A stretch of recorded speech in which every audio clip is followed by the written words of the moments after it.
The conference hall fell silent when Ambassador Hazel mentioned him. Even the Vraxian delegates, known for their unshakable composure, shifted uncomfortably in their seats. The holographic displays flickered as if the very technology recoiled from the name. "Leo," she said simply, and watched the room transform. Commander Zixter of the Caldrith Empire leaned forward, his four eyes narrowing. "You cannot be serious. Ambassador, surely the Terran Council would not deploy him for diplomatic negotiations." Hazel smiled, a predatory expression that reminded every alien in the room why humanity had earned its fearsome reputation across the galaxy. "Leo doesn't negotiate, Commander, but he does have a way of clarifying situations." 3 cycles ago, the name Leo had been unknown outside Earth's military circles. Then came the siege of Terminus 7, where a single human had done what entire fleets could not, broken through the supposedly impenetrable syndicate blockade. The recordings were still classified, but rumors spread like radiation through space stations and trading posts. They spoke of impossible reflexes, of strategies that defied conventional warfare, of a human who fought like he could see the future itself. The truth, Hazel knew, was somehow both simpler and more terrifying. Leo was seated in the observation deck above the conference hall, watching through the one-way transparency. He didn't look like a legend. Average height for a human, lean build, dark hair that perpetually needed trimming. But Hazel had seen what happened when those calm brown eyes went cold and calculating. She'd witnessed the transformation from ordinary man to something that made hardened alien warriors reconsider their life choices. "They're scared." Leo's voice crackled through her discreet earpiece. "Good. Fear is honest." Below, the Vraxian High Arbitrator finally spoke, her voice resonating through multiple vocal chambers. "The Vraxian Collective does not fear individual combatants, regardless of species. We have faced the Kresh swarms, survived the Void Plague, and conquered 17 star systems. 18, Leo corrected through the comm. "You forgot the Helios cluster. Happened last year." Hazel relayed the correction without revealing its source. The arbitrator's skin rippled with irritation, a tell that Hazel had learned to read during her years of diplomatic service. "The point remains," the arbitrator continued. "One human, no matter how skilled, cannot dictate terms to a coalition of 12 species.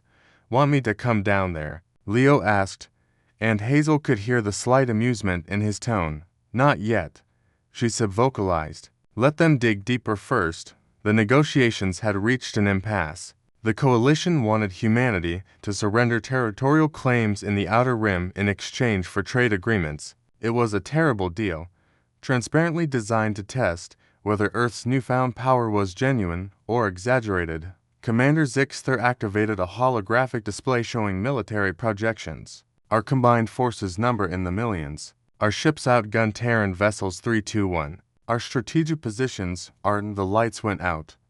Emergency illumination kicked in after 3 seconds of absolute darkness, 3 seconds that felt like an eternity to everyone except Hazel, who had expected this. When the lights returned, Leo stood in the center of the conference hall, having somehow bypassed every security system, every guard, every sensor. He hadn't drawn a weapon. He didn't need to.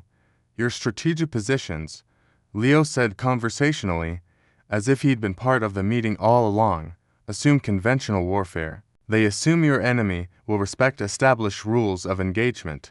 They assume humans think like you do." He walked slowly around the circular table, and Hazel watched career warriors instinctively reach for weapons they'd been required to leave outside. "At Terminus 7, I had 47 minutes to break a blockade that had held for 6 months. Command gave me 1 ship and authorization to use creative solutions." Leo stopped behind the Vraxian arbitrator's chair. She sat frozen, her diplomatic training warring with prey instincts millions of years old. "I won in 32 minutes. Leo continued. "Would you like to know how?" Silence. "I studied how your species think. Caldrith value honor in combat. You won't shoot an enemy who's rescuing wounded. Vraxians have protocols for everything. You follow them even when tactically disadvantageous. The Syndicate trusts their AI too much. They forget humans learned to fight by outthinking apex predators on a death world for 200,000 years.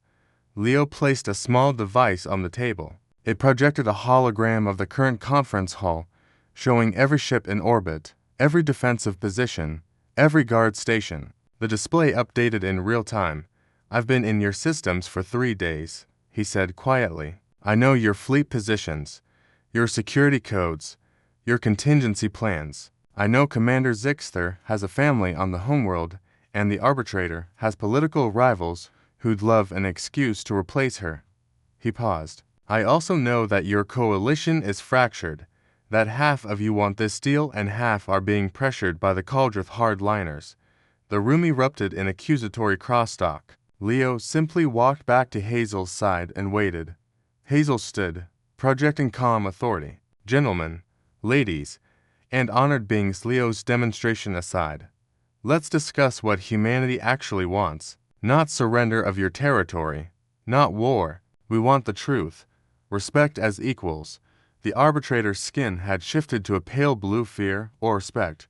Hazel wasn't entirely sure which. The human fighter. He could have compromised our ships, triggered a diplomatic incident, started a war, but he didn't, Hazel said. "Because humans don't want to rule the galaxy. We just want to make sure nobody rules us." Leo spoke one final time, his voice carrying across the silent hall. "Every species here earned their place through strength. You'll respect humanity, not because we're peaceful, but because we're very, very good at not being peaceful when necessary."